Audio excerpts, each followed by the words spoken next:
অর্থাৎ লিঙ্গের শিরা ডিসলোকেশন হয়ে যায়, যার ভিতর দিয়ে রক্ত চলাচলটা সঠিকভাবে করতে পারে না, যে কারণে একটা জায়গা ক্লোড হয়ে শক্ত হয়ে যায় অনেক সময়। এটা অনেক সময় টিউমার আকার ধারণ করে। এটা কোন জায়গায় এর অবস্থানটা থাকে?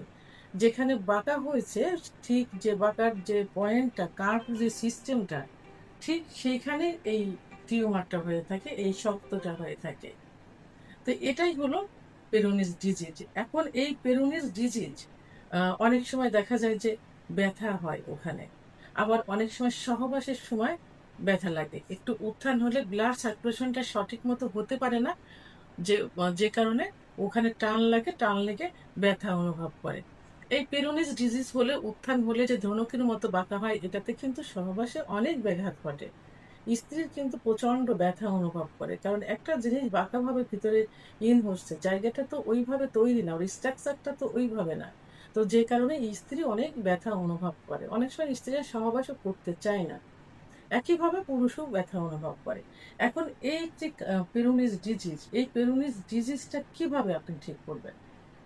প্রথমত বলবো, এর জন্য অনেক উন্নত মানের, অনেক ভালো হোমিওপ্যাথি আয়ুর্বেদিক চিকিৎসা আছে, যেটা ওষুধের মাধ্যমে কিন্তু এটা ঠিক করা সম্ভব। দ্বিতীয় যেটা আছে সেটা হলো ফিজিওথেরাপি। বিভিন্ন ফিজিওথেরাপি আছে, এর মাধ্যমে ঠিক করা সম্ভব। যখন থার্ড স্টেজে যাবে, সেক্ষেত্রে কোনো কোনো সময় অপারেশনেরও প্রয়োজন হয়ে থাকে।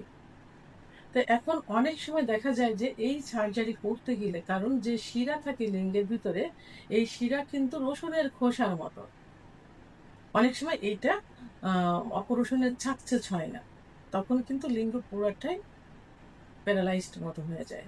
তো এই জন্য সবারই সচেতন হওয়া উচিত, প্রাথমিক অবস্থায় যখনই এইটা দেখবেন, তখনই একজন ডাক্তারের চিকিৎসা নেওয়া।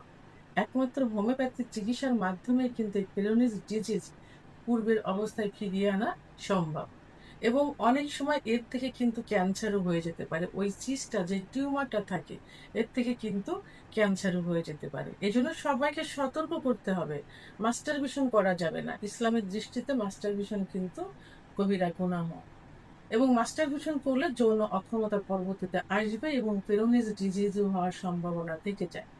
দ্বিতীয়ত হলো, সহবাসে এক্সাইটেড হওয়া যাবে না, আস্তে ধীরে সুন্দরভাবে সহবাসে লিপ্ত থাকতে হবে, যাতে সেন্সিটিভ জায়গা কোনো ক্ষতি না হয়। দ্বিতীয়ত হলো, যেটা মানে যখনই কোনো কিছু করতে যাবেন, রানিং থাকবেন, কোনো যানবাহনে চলবেন, চলাফেরা করবেন, সতর্কতা অবলম্বন করতে হবে, কারণ এটা এমনই একটা জায়গা যে যেখানে আঘাত লাগলে পেরোনিস ডিজিজ হবে। আবার অনেক সময় দেখা যায় যে অন্ডকোষে আঘাত দিয়ে কিন্তু মারাও যেতে পারে।